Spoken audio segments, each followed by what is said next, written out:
Joining us now is Connecticut Governor Dan Malloy. Welcome to the program. Again, I just want to reach out to everyone in your state and say that we're just feeling for you because this is still happening. Even as media types are arguing about whether there was too much hype or not enough hype, this is still playing out for you, isn't it? Yeah, I mean, I think the conversation of hype is being hyped. I mean, the reality is the people of Connecticut are hurting. 32% of our population is without power days after this event. We've had homes destroyed, infrastructure destroyed.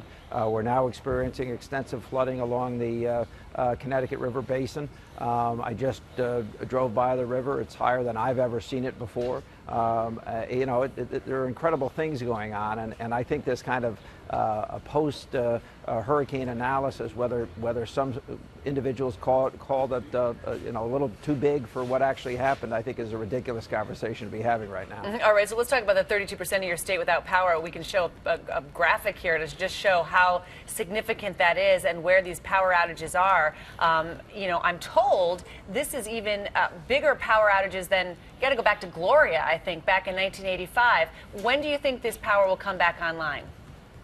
No, let's be specific. Sure. This is twice as bad as Gloria. Wow. With respect to the amount of damage done to the electric infrastructure of the state of Connecticut.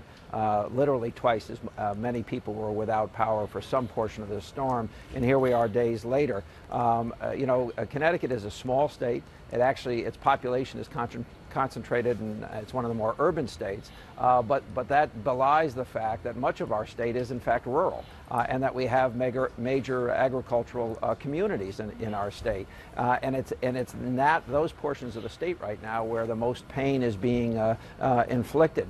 We have farms that are underwater. We have streams and rivers that are overflowing their banks, and we had this tremendous amount of wind damage done to the eastern portion of our state. We have many communities still that are 80 to 100% without power. New York and North Carolina both got federal disaster declarations today. This is, of course, an important step in getting aid from FEMA and the kind of aid they're getting from FEMA. What about Connecticut? What are you asking for? I suspect that will come. Certainly, I've been on the phone with the officials at FEMA. 2 days ago, we had a long conversation. We have filed the same paperwork that they have filed, and clearly we're in the midst of a disaster. So I suspect that will be coming, and I certainly want it to happen as soon as possible. As I say, if for no other reason than it gives people hope that the experiences and the losses that they're currently having, there'll be some assistance with respect to that at the end of the road. Once they get through it, we're in the midst of it. And I think that's one of the things that people aren't quite understanding out there, is that we, although it's sunny outside, we're still experiencing the effects of this hurricane tropical storm Irene. Can I ask you a question? Ron Paul is running for president. I mean, he says FEMA just gets in the way and that wastes money and it tells people they can't go home. I mean, what do you think about this political debate about FEMA and the federal role in disaster response? I mean, and quite frankly, talk about, dollar for dollar, if you're going to fund FEMA, you got to take a dollar from somewhere else. I think he's an idiot. That's blunt. That's quite blunt. You're saying you need FEMA. We're spending $900 million a week in wars, and he's arguing about whether we should spend some amount of money. FEMA now has a currently $900 million budget available to it. This is a ridiculous conversation. Really don't understand what he's talking about, and I'm not sure he does. I think I hear a frustrated Democratic governor of Connecticut who's frustrated with the conversation about the hype about the storm, about whether FEMA should be what the priority should be for FEMA, because you're in the middle of a mess right now.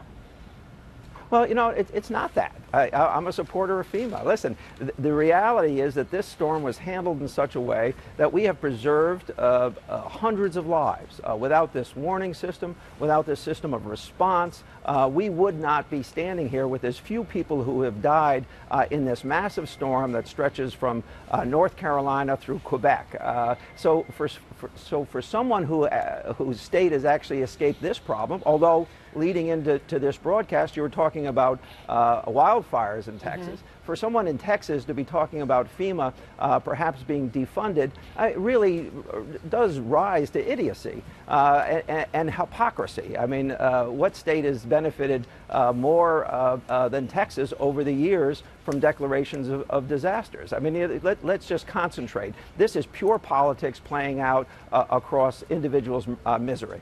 All right, Dannel Malloy, we have to leave it there. Governor of Connecticut, thank you so much, and best of luck getting the power back on and helping those folks whose farms and livelihoods are underwater right now. Thank you, sir. Thank you.